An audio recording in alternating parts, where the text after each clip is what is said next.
जय भीम मित्रांनो, blue street वेल्थच्या educational चॅनलमध्ये तुम्हा सर्वांचे पुन्हा एकदा मनापासून स्वागत आहे. So friends, today is 26 November 2024, ट्यूजडेचा दिवस. सो फ्रेंड्स, आज संविधान दिवस आहे. सो आय होप सर्वांनी संविधान दिवसाचा योग्य वापर करण्याचा ठरवला असेल.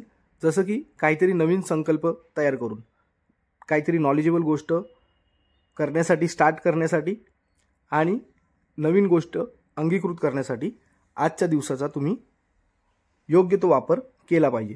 चला तर मित्रांनो, आपण आपल्या मार्केटकडे पुन्हा एकदा जाऊया. जसं आजच्या मार्केटमध्ये निफ्टी आणि बँक निफ्टीने कसं ट्रेड केलं, ओव्हरऑल ट्रेंड काय होता, अपसाईड होतं, डाऊनसाईड होतं की साईडवेज होतं, की आपण प्री मार्केट ॲनालिसिसमध्ये जसं सांगितलं होतं त्या प्रकारे मार्केटने बिहेव केलं ते समजून घेऊया पुढे व्हिडिओमध्ये. त्याच्या आधी आपण फ्रेंड्स सध्या एक म्हणजे न्यूजमध्ये बघूया की ट्रम्प यांनी नवीन काहीतरी टॅरिफ अप्लाय केलेले आहेत. ठीक आहे, चायना, कॅनडा आणि मेक्सिको ह्या 3 कंट्रीजवरती ऑलमोस्ट 25%, चायनावरती 10%, इट्स समथिंग लाईक दॅट.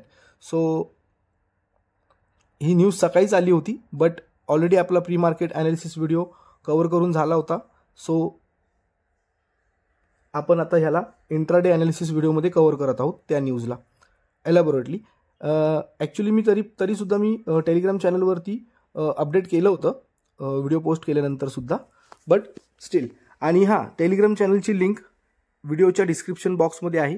जर तुम्हाला स्टॉक मार्केटबद्दल अपडेटेड राहायचं असेल, मी जे काय ट्रेड पर्सनली घेतो जस्ट फॉर नॉलेज पर्पज, तुमच्या नॉलेज पर्पज टेलिग्रामच्या ग्रुपवरती शेअर करतो. ते जर तुम्हाला जाणून घ्यायची असेल, समजून घ्यायची असेल तर टेलिग्राम चॅनलमध्ये चॅनलची लिंक डिस्क्रिप्शन बॉक्समध्ये आहे, त्याला जॉईन करा. ठीक आहे फ्रेंड्स. सो न्यूज अशी आहे, 24 minutes ago, business standard, Trump threatens tariff war on Canada, Mexico, China. Should India be worried? No, I don't think so. इंडियाला सध्या तरी जास्त टेन्शन नाही आहे. ठीक आहे.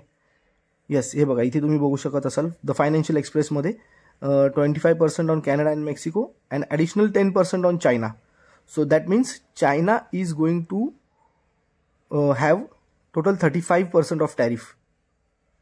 So हेच मी बोलत होतो मित्रांनो, लास्ट जेव्हापासून यूएसचे इलेक्शन संपलं आणि ट्रम्प विन झालेले आहेत ॲज अ प्रेसिडेंट, की ट्रम्पनॉमिक्स हे एक नवीन म्हणजे डिक्शनरीमध्ये एक वर्ड सुरू झालेला आहे तो, आणि त्याचं इम्प्लिमेंटेशन पण सुरू झालेलं आहे. आणि ट्रम्प हे फार ॲग्रेसिव्ह आहेत त्यांच्या पॅट्रिओटिझम म्हणजे त्यांच्या देशाच्या देशभक्तीसाठी आणि त्यांच्या देशाला मजबूत करण्यासाठी. सो त्याचा impact overall all over world global इकॉनॉमीवरती होणार आहे. सो अजून एक न्यूज दिसते फ्रेंड्स इथे, जी रिलेटेड आहे ॲक्च्युली अदानींशी. NDTVचं सोर्सेसच्या through, US charges against Adani group can be dropped after Trump take over, lawyer. ठीक आहे, म्हणजे असं सांगण्यात येते सम साय ऑफ रिलीफ वाटते मला अदानीजींसाठी, की ट्रम्प टेक ओव्हर केल्यानंतर म्हणजे 20th नंतर जे ते शपथग्रहण वगैरे करणार आहेत त्यांचं, तर त्याच्यानंतर अदानीजींचं जे चार्जेस आहेत ते ड्रॉप होऊ शकतात असं ते लोक एक्सपेक्ट करत आहेत. ठीक आहे, हे झालं ट्रम्पचं. आणि आपल्या ओव्हरऑल मार्केटसाठी अदानीचं जे न्यूज आहेत ते फार इम्पॉर्टंट आहेत. तर अदानीजींसाठी आपण बघूया काय आहे news. So no money given to Adani so far for Sri Lankan port project, says US development agency. So all over सगळीकडून अदानीजींच्या. Okay, one more news, Andhra government moves next steps on Adani if power deals can be scrapped. ओ हो हो हो, अदानीजींच्या इथे सगळीकडून problems सुरू आहेत. सगळे लोक अदानीजींच्या कोणी कंपनीमध्ये इन्व्हेस्ट करायला तयार नाही, कोणी फर्दर इन्व्हेस्टमेंट टाकायला तयार नाही, ह्या सगळ्या न्यूज आहेत. बट तरीसुद्धा मी काल जसं व्हिडिओमध्ये सांगितलं होतं की कदाचित हीच वेळ असू शकते अदानीजींच्या स्टॉक्समध्ये इन्व्हेस्ट करण्याची. ऑब्व्हियसली चांगल्या फंडामेंटल स्टॉक्समध्ये ज्यांना ह्या सगळ्या गोष्टींचा हॅम्पर होणार नाही आहे, कारण अदानी ग्रुप हा खूप मोठा आहे आणि त्यांचे खूप सगळे लिस्टेड स्टॉक्स आहेत, सगळेच्या सगळे शकच्या घेऱ्यामध्ये नाही आहेत. ठीक आहे. असो फ्रेंड्स, तर आता आपण येऊया आपल्या निफ्टी आणि बँक निफ्टीच्या ॲनालिसिसकडे. सो आज बघूया निफ्टी आणि बँक निफ्टीने कसं ओव्हरऑल ट्रेड केलेला आहे.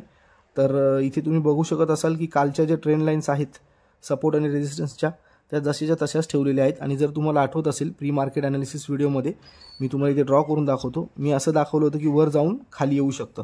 एक्झॅक्टली तुम्ही जर व्हिडिओमध्ये रिटर्न जाऊन तुम्ही चेक करू शकता. व्हिडिओ टू व्हिडिओ प्रत्येक व्हिडिओ तुम्ही रिलेट करून चेक करू शकता आणि एक्झॅक्टली तसं झालेलं आहे. ठीक आहे. So just for knowledge purpose मी आता सध्याला हे काढतो.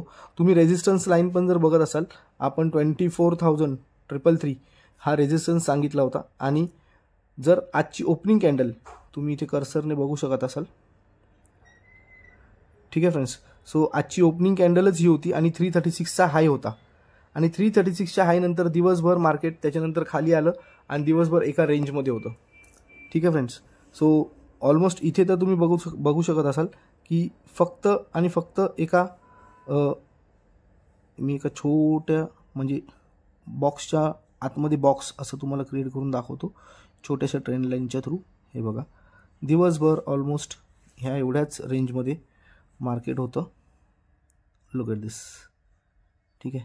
सो ही छोटीशी रेंज तयार झाली होती मार्केटमध्ये आणि ह्याच रेंजमध्ये मार्केट होतं. ओके. सो हाच फक्त पूर्ण दिवसाचा एवढाच जे काय होतं तेवढंच ट्रेड करत होतं. मी तुम्हाला पॉईंट्समध्ये सांगतो तर 24,150 आणि 24,240. सो ऑलमोस्ट 90 पॉईंट्समध्ये दिवसभर निफ्टीने ट्रेड केलेला आपल्याला इथे दिसत आहे फ्रेंड्स. ओके. सो हे झालं निफ्टीचं. आणि आता आपण बँक निफ्टीकडे जाऊया. बँक निफ्टीमध्ये आपण एक 52,200चा पुट पण दिला होता. ऑलमोस्ट सकाळच्या मार्केटमध्ये काही समजत नव्हतं बट म्हणजे पहिल्या 2-3 कॅन्डल नंतर. बट त्यानंतर जी पाचवी 15 मिनिट्सच्या चार्ट फ्रेमवरती तुम्ही ही जी पाचवी कॅन्डल बघत असाल, पाचवी बिग रेड बार, साधारण ह्याच ठिकाणी हे बघा इथे तुम्हाला कर्सर दिसत असेल. ह्या ठिकाणी 52,200चा ऑलमोस्ट आपण पुट दिला होता. 300ला 350 आणि 400चे टार्गेट्स होते. सो त्याने 390च्या आसपास हाय जाऊन आला. 2 टार्गेट्स होते. फर्स्ट टार्गेट अचीव झालं होतं. सेकंड टार्गेट पण ऑलमोस्ट सेकंड टार्गेट पण ऑलमोस्ट 10-12 पॉईंट्सने समथिंग मिस झालं. बट स्टील जे रेग्युलर ट्रेडर आहेत त्यांनी प्रॉफिट बुक केलंच असेल ऑब्व्हियसली. कारण एवढ्या जवळ जाऊन परत मोमेंटम नसेल तर मग थांबण्यात काय अर्थ नसतो. हे एक ऑब्व्हियस आहे. जसं आता बँक निफ्टीमध्ये पण तुम्हाला दाखवतो. बँक निफ्टी पण प्युअर अँड प्युअर रेंजमध्ये होती. बॉक्सच्या आतमध्ये एक छोटा बॉक्स तुम्हाला ड्रॉ करून दाखवतो सो दॅट तुम्हाला समजायला इझी पडेल की बँक निफ्टीची आजची दिवसभराची रेंज फक्त किती पॉईंट्समध्ये बँक निफ्टीने आज दिवसभर घालवलेला आहे. ठीक आहे. सो येस ऑलमोस्ट सुरुवातीच्या एक 1.5 तासानंतर म्हणजे ऑलमोस्ट आपण म्हणू शकतो 11-11:15च्या नंतर बँक निफ्टी दिवसभर फक्त ही डाऊन साईडला बघा 52,080 आणि अपसाईडला 52,210. सो ऑलमोस्ट 130-140 पॉईंट्सच्या रेंजमध्ये दिवसभर बँक निफ्टीने स्पेंड केलेला आहे. सो मला असं वाटतं की काल ह्यूज गॅपअप दिला, साईडवेज राहिलं. आजही ऑलमोस्ट गॅपअप दिला, त्यानंतर थोडंसं खाली आलं, साईडवेज राहिलं. सो ही तयारी मला असं वाटते की एका मोठ्या मूवची आहे. एक मोठी मूव आपण एक्सपेक्ट करू शकतो येणाऱ्या 1 ते 2 दिवसात. आणि आय गेस उद्या किंवा परवामध्ये मूव येऊ शकते कारण उद्या बँक निफ्टीची मंथली एक्सपायरी आहे आणि निफ्टीची पण weekly as well as monthly expiry day after tomorrow म्हणजेच थर्सडेला 28 नोव्हेंबरला आहे. सो फ्रेंड्स असं इंटरडे ॲनालिसिस होतं आजच्या दिवसभरातलं. आणि बघूया उद्याच्यासाठी मार्केट काय असेल. अजून दिवसभरात म्हणजे ग्लोबल मार्केट्स वगैरे यांचे सेंटिमेंट्स काय असतात काय नाही हे सगळं चेक करून नंतर उद्यासाठी जो प्री मार्केट ॲनालिसिस व्हिडिओ आपण बनवणार आहोत त्या व्हिडिओमध्ये डिस्कस करूया पुढचे पॉईंट्स. सो तोपर्यंत सगळ्यांनी स्टॉक मार्केटचं नॉलेज घेत राहा, स्टॉक मार्केटबद्दल शिकत राहा, ट्रेड करा, ट्रेड वाईजली, ट्रेडर बना, इन्व्हेस्टर बना. आज संविधान दिवस आहे. संविधान दिवसाचा युटिलाइज करा. काहीतरी एक संकल्प बांधा, काहीतरी एक निर्धार करा की काहीतरी नवीन नॉलेज घेण्याचा प्रयत्न करा. ठीक आहे. आणि स्टॉक मार्केटविषयी कोणतीही क्वेरी किंवा काही डाऊट्स असतील तर प्लीज कमेंट बॉक्समध्ये विचारा. व्हिडिओजमधून तुम्हाला काही नॉलेज वाढत असेल, काही गेन होत असेल, काही प्रॉफिट होत असेल, काही फायदा होत असेल नॉलेज बेसिसवरती, तर त्या म्हणजे त्या गोष्टीचं एक रिॲक्शन म्हणून ॲटलिस्ट कमेंट बॉक्समध्ये जय भीम लिहा. ठीक आहे फ्रेंड्स. तर बघूया उद्याचा दिवस कसा असू शकतो. मला तर असं वाटतं की उद्या एक मोठ्या मूवसाठी आपण एक्सपेक्ट करू शकतो, कारण मी जसं लास्ट व्हिडिओमध्ये पण सांगितलेलं फ्रेंड्स, पुन्हा एकदा सांगतो, हा जो गॅप आहे, ठीक आहे, हा गॅप थोडासा कुठेतरी खटकतो आहे. लेट्स सी उद्या काय होतंय. निफ्टीमध्ये पण असा सेम गॅप आहे. तर बघूया उद्याच्या व्हिडिओमध्ये, नेक्स्ट व्हिडिओमध्ये प्री मार्केट ॲनालिसिसच्या आणि उद्याचा डे ट्रेडिंग सेशनमध्ये काय होतंय. सो तोपर्यंत सगळ्यांना मानाचा जय भीम, जय शिवराय.